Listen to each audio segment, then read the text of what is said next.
Welcome. It is November 27th, 2020, the day after Thanksgiving. I hope you had a great Thanksgiving. Here at In Our Generation, we had a very nice Thanksgiving. And so I hope you did as well. I don't know how you celebrated or how you commemorated the day of giving thanks, whether you were with your family or maybe you were in a place where they told you shouldn't, and so you did it all by yourself, or you didn't do it at all. But however you spent the day, I hope you spent it well, and I hope you spent it giving thanks for the many blessings that you have, even at this present time. We all have many things to be thankful for. I know some of you did not celebrate Thanksgiving with your families, and you tried to make yourselves feel better by saying that you're thankful every day. But I'm not. You might, first of all, yeah, right. But even if that were true, I don't think we should be thankful every day. Otherwise, what's the point of having a day called Thanksgiving with a capital T if we're going to be thankful every day? That would be like saying that we don't need to celebrate Christmas because we give pointless gifts to each other every day. Obviously, that's not the case. Or we don't need to have church on Sunday because we go to church every day. Or we don't need to celebrate birthdays because every day we celebrate pointless, banal accomplishments, the most banal accomplishments known to man, that you survived a day or a year, another year you survived.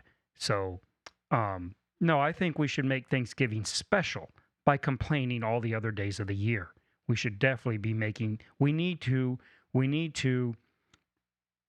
bring back real Thanksgiving by complaining the rest of the year so that Thanksgiving is truly a special day. There was a piece written by Heather McDonald.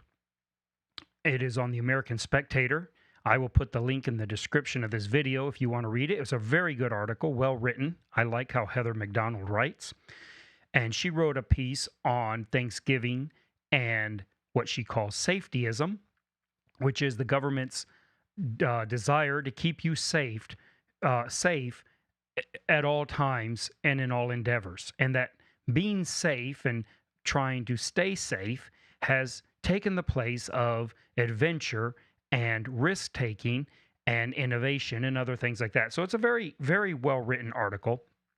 Definitely worth you reading. And like I say, I'll put the link to this article in the description of the video below, and you can go down there and click on that. In fact, while you're down there clicking on things, click on the subscribe button and on the little bell so that you will be notified, assuming YouTube doesn't disapprove of the content of my videos, then they will notify you. Now, many people have told me that they do not get notifications of these videos, and that's probably because for whatever reason, YouTube has decided that I'm not someone that you should be listening to.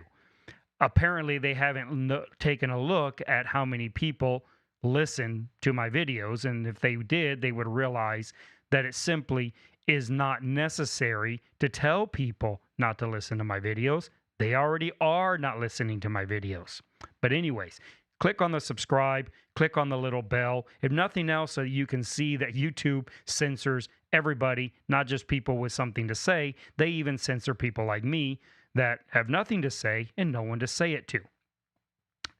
But you can look on that, you can read that article. I thought it was pretty good. She makes some very good points about the idea of safetyism and the whole, this entire government action against Thanksgiving and Christmas and the holiday season and celebrating these holidays. She has a lot of very interesting points.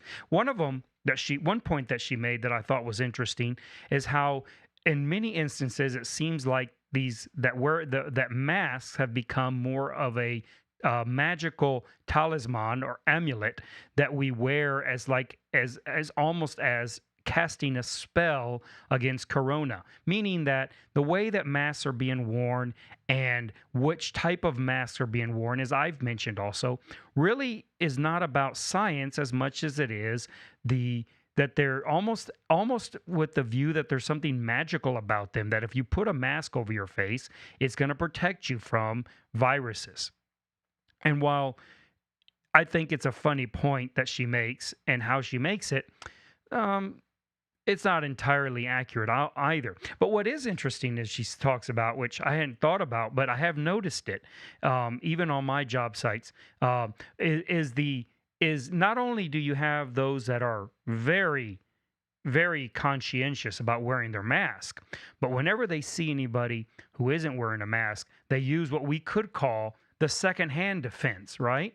You got the secondhand defense. When they see you approaching, and if you're not wearing a mask, they have their mask on, but then they'll put their hands over their mask to provide a second layer of defense against the virus. So if the mask weren't sufficient, and how long will it be before the government starts telling us, at least recommending, right? Recommend. They always ask. They never tell you. They ask you to pay your taxes. They ask rich people to pay higher taxes. They ask you to drive the speed limit. And then when you don't do it, then they give you a friendly reminder in the form of a ticket or in the form of nice silver handcuffs. But they're how long will it be before they ask us to use the secondhand defense? Wear your mask, and if you wear your mask and cover your mask with your hands, you'll definitely keep everybody safe, and maybe then nobody will get the illness, and maybe then nobody will die. So remember, when you're wearing your mask and you see someone who might not be wearing a mask, or maybe they're just not wearing it properly, or maybe their mask isn't, in your view, sufficient, you could always cover your mask with your hands, and that will definitely do the trick. One thing she does in the article, which I thought what might be interesting to discuss because of where that discussion will lead us, and that is she does a fair amount. Well, a lot of conservatives are doing this. She does a fair amount of criticizing and mocking the COVID rules imposed by governments like LA County or California, or even the CDC and others. But those that are imposing rules, telling you how many people you should have at your Thanksgiving dinner, how many people should stand in an elevator, how close together you can stand, how close you can sit, how many steps you can take into a restaurant without a mask or with a mask, how many decibels you can sing at. They have all these rules. And it's very easy, and these rules and essentially any rules imposed by any authority, whether it be government rules, religious rules, any type of rules imposed by any authority, it's very easy to look at them and mock and criticize those rules because they're arbitrary. But that isn't an argument. That isn't an argument. Although she makes this, I think it's a false argument, and I think it's faulty logic. It's not a proper argument against rules to point out that those rules are arbitrary, because all rules are arbitrary. By definition, they're arbitrary. Therefore, you can't use their arbitrary inherent nature as evidence that they're bad rules or that they're rules that aren't based on any level of science. Obviously, rules are arbitrary. That is the definition of rules. So you can look at it and say, well, what makes 6 feet the magical number that keeps the virus from getting you? Well, nothing. Nothing. There is no built-in tape measure. The virus doesn't have a built-in tape measure, and or we haven't measured its arms, and they're only 6 feet long, and therefore they can't extend. Because if you go to a country that isn't the U.S., it won't be 6 feet. It'll be 2 meters. They'll say you have to be 2 meters apart. But 2 meters is not exactly 6 feet, and 6 feet isn't exactly 2 meters. So which is it? Which is the scientific distance that we should be apart, right? You can only have 10 people in your Thanksgiving dinner. Why 10? Is the 11th person? Is there some scientific reason it can't be 11 or it shouldn't be 9? No. But if we're going to make rules, we're going to have to draw some lines, and everyone can mock the lines that are drawn. But somebody has to draw the lines, and the lines have to be drawn somewhere. It's like the speed limit. Should we not have speed limits? Since the 70 mile per hour or 55 mile per hour, or maybe your neighborhood has a 35 mile per hour, since those numbers are arbitrary. I mean, how many kilometers per hour is 70 miles per hour? Well, it's 112.65 kilometers per hour. So if you drive faster than 112.65 kilometers per hour, you're unsafe. 112.66 is unsafe. Well, no, because if you go to Mexico or anywhere else in the world, you'll probably find the speed limit is 100 kilometers per hour, or it might be 115 kilometers per hour, but it's never going to be 112.65 because there's no magic to the number 70 miles per hour. That's just a rule. And we have to have rules, or do you not want speed limits in your neighborhood? Is there any inherent value to the number 35 or 35 miles per hour? Is your child more unsafe at 35 than he would be at 36? Does that 1 mile an hour, if it was a 36 mile per hour speed limit, would your child still be safe? Yeah, probably so. How about 37? Probably so. How about 38? How about 40? How about 45? How about 85? Well, sooner or later you say, okay, no, we're not safe. But where did we go from being safe to unsafe? Who can tell me? Well, nobody can tell you. It doesn't work that way. So, are we safe if we're 4 people in an elevator? Okay, let's say we're safe at 4. Well, what about 5? Surely one more can't be that big a deal. Are we safe at 6 feet? Yeah, what about 5.95? Are we safe at 5.95 feet? Probably so. And we could keep going down. At one point, what we're saying is, are we safe if our lips are touching the other person's lips? Well, at some point you say, okay, no, that's probably not safe. So somebody has to draw a line. And this is what politicians do. They draw lines. And nobody's going to be happy with the lines that are drawn. If they say 10 people, you're going to say it should be 15.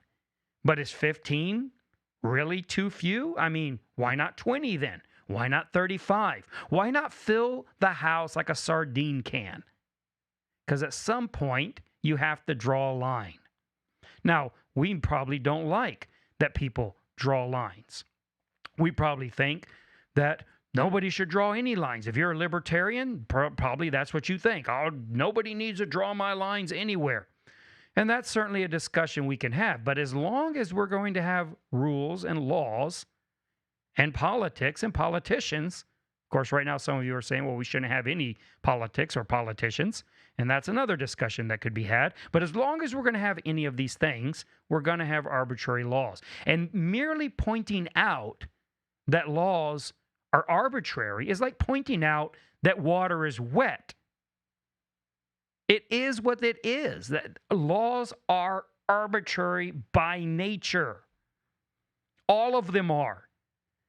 And for those who tune into this podcast because I say it's from a Christian perspective, let me throw a little bit of Christianese in there. Moses' laws are arbitrary. Now, I know everyone has gone to great lengths to try to explain how they're not arbitrary and how saying that you can eat one type of meat but not another is not arbitrary, and there's some inherent fact about pork that makes it so much worse than beef. But it isn't true. It's arbitrary. All laws, all rules are arbitrary. When we put down any of these type of laws where we're making divisions between things you can and cannot do, especially when we're not dealing with morality, let's put morality aside and we're talking about rules. When I say laws in this context, I mean rules. They're all arbitrary. So you don't like where they drew the line. Well, I don't either. I think the speed limit ought to be 73 miles per hour, not 70 miles per hour. But someone else thinks it ought to be 67. Well, that's just the nature of laws, and that's the nature of these. So the governor says only 10 people can be in your Thanksgiving dinner. You have to be in your house by 10 o'clock p.m. Well, what time zone are we talking about? Daylight savings time or standard time? I mean, we could mock this till the cows come home. But would any other time for a curfew be less arbitrary? Would any other amount of people in your Thanksgiving dinner be less arbitrary than this one? Well, no. They're all arbitrary. Somebody has to make a decision. So somebody goes out who has, we, with our vote, gave them the crayon, and they go out and they draw a line on the pavement and they say, this is where we're going to put the cutoff. That's where it is. So, although I really like Heather McDonald's opinions, I don't always agree with them. Just because I like what she says doesn't mean I agree with what she says. And that's something you need to understand. When I recommend a book or an article or something like that to you, I'm not telling you I agree with it. In fact, I may not agree with anything it said. I just like how they say it. And I am much more interested in how people say things than I am in what exactly they are saying as far as whether I agree or don't agree. I'm fine with reading and listening to things I completely disagree with, so long as they do it well. And I think she does it very, very well. She does point out something that I think also interesting to discuss, and that is that we are a society of safetyism. Safety has become our religion. Security has become our creed. It's no longer adventure. It's no longer discovery. It's no longer self-reliance. It's no longer, live and let live and learn by hard knocks. We want to protect everybody. We want everyone to be completely safe and protected. And any deaths, any amount of deaths, any amount of injuries even is unacceptable. This is the way it is in my profession, in my work, which is construction. It's all about eliminating all possible injuries. So in construction, in commercial construction, you have to wear reflective safety vests, even if you're never outside. When you go inside the building, even if it's a completely finished building, you have to wear reflective safety vest, a hard hat, safety glasses, and a lot of construction companies now require you to wear cut-proof gloves. Gloves that you can slide a razor blade across and they won't get cut, so that your hands don't get cut. It doesn't matter what you're doing.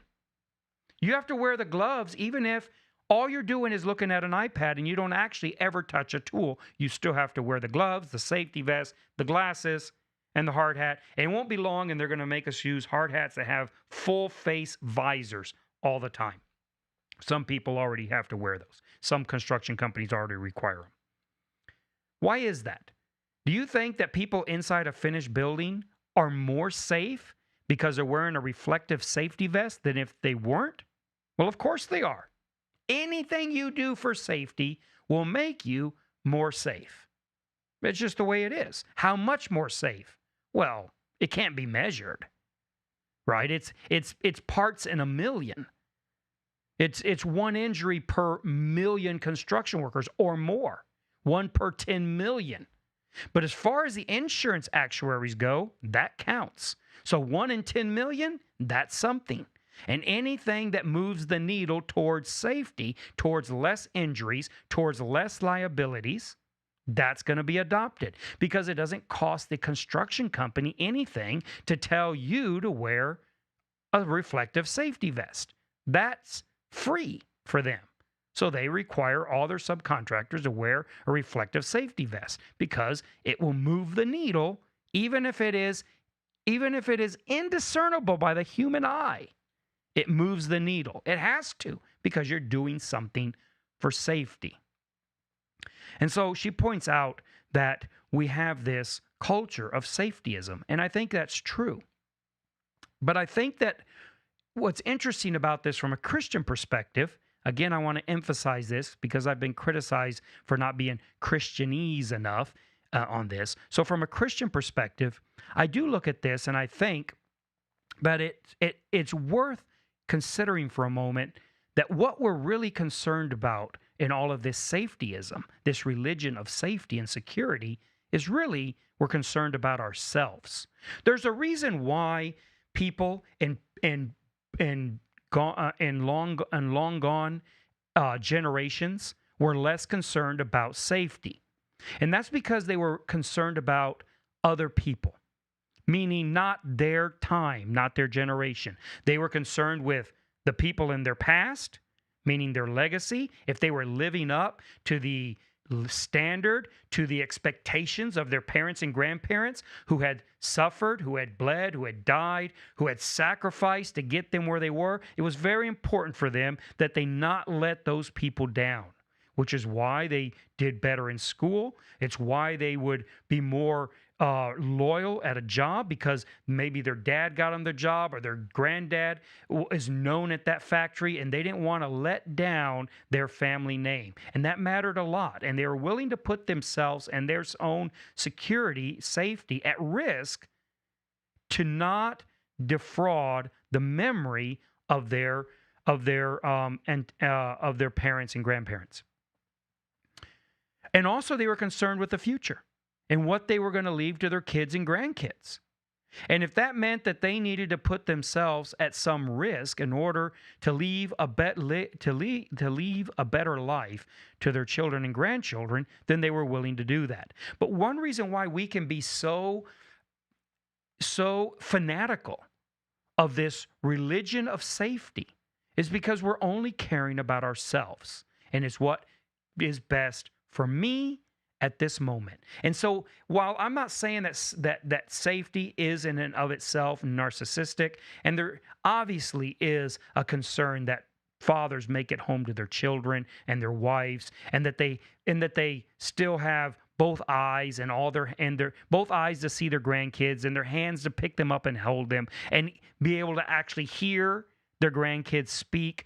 Right? All of that, of course, is not narcissism. That's all very important. And it's where I think construction companies have really fallen down, in OSHA too, that they're only concerned about the acute aspects of safety, meaning what can hurt you right now, cut on your hands, a nail sticking out of your eye, right? Falling off a ladder and breaking your neck. That's all acute. But what about the chronic injuries that happen in the workplace? Chronic back injuries, chronic hearing loss. That's a big one. Almost all construction workers have hearing loss unless they're wearing, like I do, earplugs 24/7. I put them in when I leave the house in the morning, and I don't take them out the entire day, no matter what. I leave them in because I'm hoping that when I'm 60 years old, I can still hear something. But OSHA doesn't really care much about that. They're not looking, even though I think that is the biggest injury problem in construction, is chronic hearing loss. They don't seem very concerned about that. But anyways, these things, they're not narcissism, but it feeds in to the narcissism of our society.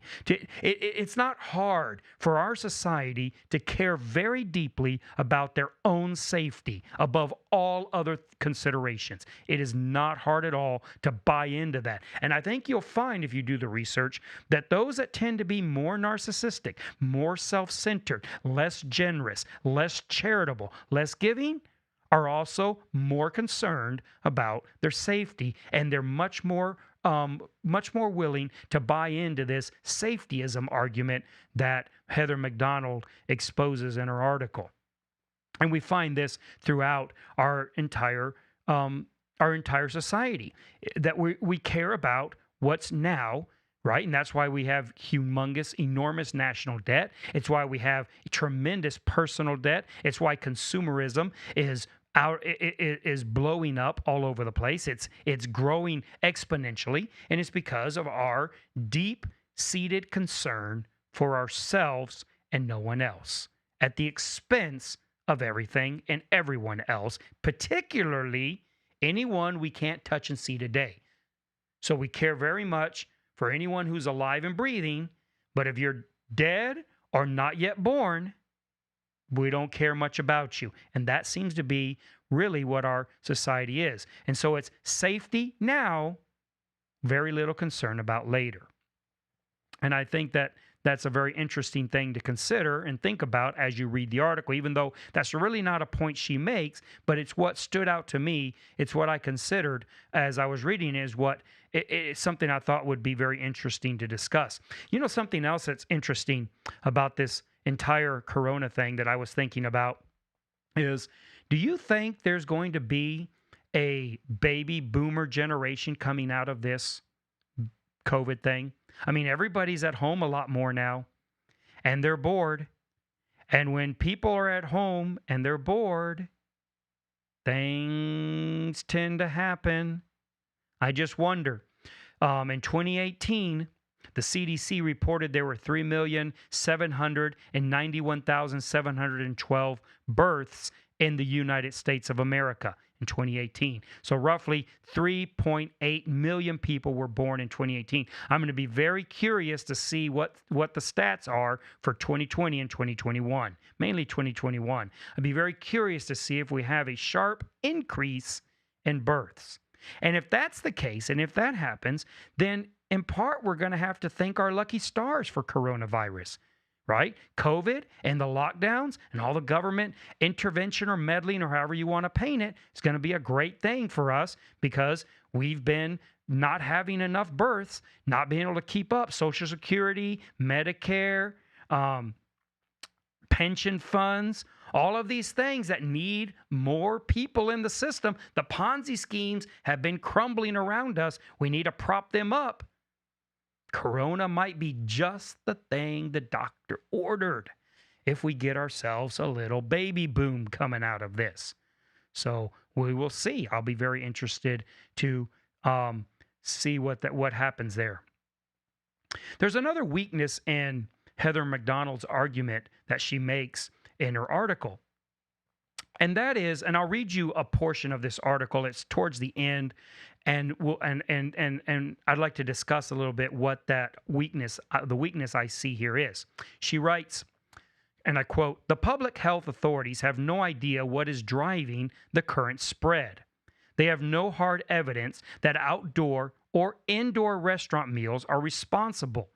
They certainly have no evidence shopping is responsible." It seems like, for many people, that seems like it's a great argument. It's like there's no hard evidence. There is no absolute concrete evidence that shopping is causing the spread of the virus. Therefore, the authorities have no right to prevent us or to ban us from shopping or from eating indoors or from eating outdoors. Where's the science for Thanksgiving being the super spreader event or whatever? There is no hard evidence of these things. There's no absolute evidence to this. This is a very poor argument. What she's basically saying is that authorities should do nothing until they can prove, basically by the tone of what she says, prove without doubt that they know what's causing the spread exactly. Now, do we know what's causing contagion? Do we know what's causing the infection from one person to another, the passing of it? Well, it's obviously, I mean, I say it might not be, but I think most people would say it's obviously human interaction, right? I mean, or do you think do you think that if every person was able to live on their own planet somewhere out in the solar system or out in the universe, every human being was assigned their own planet and lived on their own planet all by themselves with no other biological entities, that everybody would still get corona? No, most likely not, right? If you were that isolated and you never had contact, or what if they welded you into a metal cell with no virus being able to come in through any air vent? Would you get it? Most likely not. It would not spontaneously generate. We all know that it's being passed from one person to another. How exactly? How close do you have to be? No, we don't know that exactly. It's probably not. It's probably further away than even 6 feet. My guess is it's probably very far away and over longer periods of time than we would like to admit. However, whatever that distance is and whatever that period of time is and whatever is required for it to happen, assuredly, it is certainly happening or being passed from person to person. But do we have evidence of that? Concrete, absolute evidence? No. So should the officials, health officials, government officials do absolutely nothing because they cannot prove absolutely that they know absolutely what's causing it? Well, that would be silly. That would be like saying that when you go to the doctor because you're sick and you don't know why, you don't feel well, and you don't know what's causing it, and he won't tell you because he can't be absolutely certain. There's only one way that the medical field can be absolutely certain what causes your illness, and that's an autopsy. When they perform an autopsy, then they can know absolutely. So what if your doctor told you that even though he was pretty sure what might be causing your illness, he wasn't comfortable telling you or prescribing any treatment until the coroner confirmed his diagnosis. And then, and only then, would he tell you what he thought what your problem was. And he, with that confirmed, complete, absolute certainty of knowing what it is. So the argument really breaks down when you think about it, I think. It falls apart. And this goes back to what I said before. Politicians are elected to do something, and that's what they're doing. You can't blame a politician for doing something when that's precisely what we elected them to do. I mean, when was the last time you voted for somebody to do nothing? When's the last time a politician ever came out and campaigned about all the things he was not going to do? All the ways in which he was going to not do anything.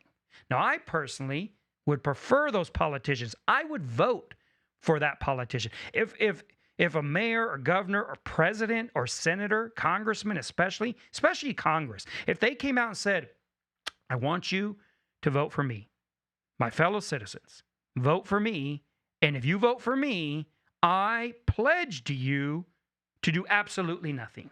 I am going to take my paycheck and do nothing. Absolutely nothing. I would vote for that person. Not just because they're being honest, right? You say, well, at least they're being honest. But actually, no, Congress, that's the problem. All they do is do things. I think the best Congress possible is the Congress that is so gridlocked that they can do nothing. The less they do, the better our lives are. But that's a hard thing to run on. What is the number one criticism of Joe Biden? Okay, besides that he's old or doddering, or he doesn't know how to say psalmist, he calls him the palmist. Shows how much he reads the Bible, right? A little more Christian perspective there for you. No, but other than that, the silly criticism of his age. But what is the number one real criticism that they presented of Biden? That he was in government for 47 years and did practically nothing. Now, I have to be honest. I'm not a Biden supporter. I didn't vote for Biden. But when I read that, right, when I read the memes on Facebook pointing out how little he had done in 47 years of being in the government, I was very tempted to vote for him. I thought, wow, this is the politician I've always been looking for. One who will do nothing. They almost convinced you. I felt like Festus. You almost persuaded me to vote for Biden. Almost persuaded, because they promise. I mean, if you can't trust a politician who hasn't done anything for 47 years to continue to do nothing, then I ask you, who can you trust? Who can you trust? I think that's a pretty good record. 47 years and have accomplished nothing. That's my kind of politician. Well, there's one other point I thought we could look at and discuss today. We're running out of time. But I find it very interesting how everyone is critical. I say everyone, a lot of people are critical that there's no hard news left in America. It's like where the death of the news, the death of the anchorman, the death of hard news. And I find that so interesting because we have a market economy. Even the news exists within that market economy. What that means is that you have what you're willing to buy. It's like people that lament that some product went out of business or is no longer being stocked at their local Walmart or convenience store. But you know why it's not stocked? Because nobody buys it. If people are buying something, for the most part, it's going to be available. And if something isn't available, it's because there's no market for it. Do you want to know why there's no hard news in America? Just news without commentary, objective, without a point of view. Nobody wants it. If anybody really I know people like to say they want it. They want to want it. They want to want it, but they don't want it. That's why they want to want it. If people really wanted hard news, they'd be willing to pay for it. They'd be willing to sign up for a channel that provided it. They'd be willing to put out money. They'd be willing to pay salaries to hard newsmen and to buy articles and get gadgets and widgets from companies that advertise on hard news channels. The money would be there, and people would be flocking in to provide this service that everybody wants so badly that they're willing to pay for it. Why is there no hard news? Nobody wants it. There is no market for it. Take an example. Let me give you a quick example. Everybody says they want to have that the problem with mainstream media is they're not objective. They're all on a side. Right now, most of them are on the left, and that to me is undeniable. I don't think even the left can say that this isn't true. I mean, this has become apparently obvious that the media has a side, and most of them are on the left. Okay, and you say, well, we don't want that. We want a media that is not biased, that is just going to call the strikes. And they're going to call the balls as they see them.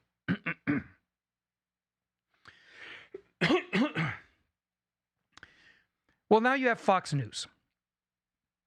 Now, I'm not here to argue whether Fox News is left, right, or middle, or object, but you have Fox News. Fox News comes out during the election, on election night, and they call Arizona, and they don't call Pennsylvania, or they don't call Georgia, which people are very upset about. And in the 2 weeks following the election night, Fox News has lost 32% of their viewers. Because why? Because Fox News viewers do not want Fox News to say something that isn't of their conservative agenda. They want Fox News to be biased. Fox News comes out and calls Arizona for Biden. People say too early. But everything I've seen so far, Biden won Arizona. Now, you can say that there was fraud or whatever, but you have to understand, Fox News is not investigating fraud. They are calling states based on the data being supplied to them by the state election boards and by the polling and by their own reporters doing polling outside of doing surveys outside of the polling places. Right? That's what they're calling them. They have all this data coming in, and they're looking at the data, and they're calling that. Now, you could say, could they have made a mistake? Sure. Did they? Have any of Fox News's calls been reversed? Have any of them come out to have been wrong yet? No, not one. Well, isn't that what you want from a news station? Or do you want them to tell you which way you wish the states had voted? So you want Fox News to say, we are calling that Republicans want Georgia to be in Trump's column? Or do you want them to tell you, whether you like it or not, what the data's saying about it? But everyone tuned them out. Everyone was furious. They did so horrible. They're such a terrible news organization. Now, does Fox News have people there that are biased towards the Democrats? Yeah, probably. Was it very much in their best interest and their political best interest to call these states that way? Did they call them a little earlier than you would have liked? Yeah, probably. Were they wrong? I don't see where they were wrong. And even if these states, by some outside chance, come up to be reversed because of fraud, they're still not wrong. They were calling them based on the information they had. And it's borne out to be absolutely true. They were able to call states with very few votes in and hit the nail on the head. Isn't that what you want? Isn't that what you're saying is missing from the mainstream media? Is this objectivity? Or is it what you really want is for the left-leaning media to become right-leaning media?